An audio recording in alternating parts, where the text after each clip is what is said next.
তাদের ম্যানিফেস্টোতে আছে যে মুসলমানদের ফরজ না শুধু ওয়াজিব পর্যন্ত 100% যে ফুলফিল করবে সেই একমাত্র সদস্য হতে পারবে। লোক দেখানো একটা কারুকার্য তারা করতেছে। সিরিয়াস নিচ্ছে কি জামাতকে ভয় পেয়ে, জামাতের সাংগঠনিক যে সক্ষমতা তার নিয়ে এখন পর্যন্ত যা প্রস্তুতি, অন্যদিকে নিজেদের অপ্রস্তুতি বিএনপি সেখানে অস্বস্তিতে ভুগছে? সেটাকে তো বিএনপির আমরা ধারে কাছেও মনে করি না।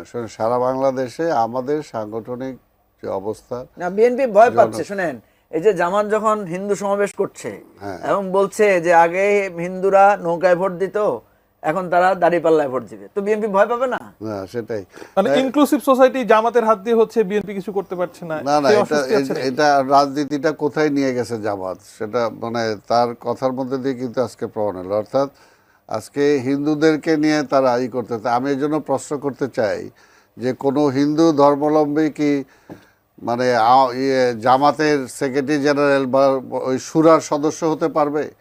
তাদের সংবিধান বা তাদের যে ম্যানিফেস্টো আছে সেটাকে কাভার করে?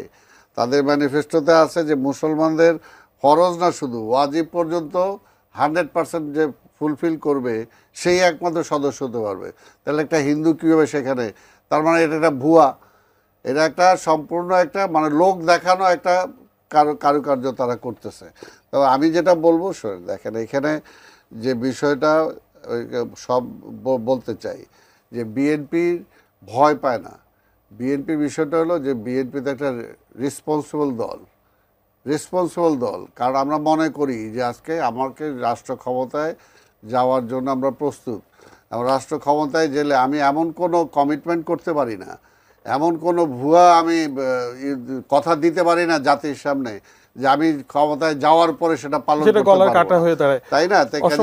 কাজে বিএনপি তো অন্যদের মতো সেটা বলতে পারে না। অন্যরা যেমন বললাম না আজকে এইটা বলেন, এটাকে তারা যেভাবে করতেছে হিন্দুদের এই বিষয়টা নিয়ে, এটা কি তাদের কোথাও কোনো কভার করে? সেই দায়বোধের চিন্তাটাও বিএনপিকে করতে হচ্ছে। আমরা তো জানি যে যদি সালাম ভাই হিন্দুরা কি ভোটার না? না, ভোটার ঠিক আছে, কিন্তু বলতেছে তার দলের মেম্বারশিপ সে দিবে কিনা।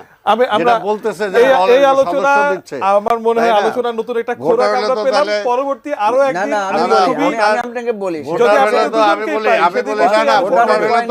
ভোটারের প্রশ্ন তো কাদিয়ানিরও তো ভোটার না। আমার কথা হচ্ছে, আমাকে একজনে কিন্তু এই প্রশ্ন করেছে সালাম ভাই, শিওর। আমাকে একজনে বলেছে যে জামাত যে মানে হিন্দুদেরকে নিয়ে হিন্দু সমাবেশ করেছে, তাহলে সে কি কাদিয়ানীদেরকে নিয়ে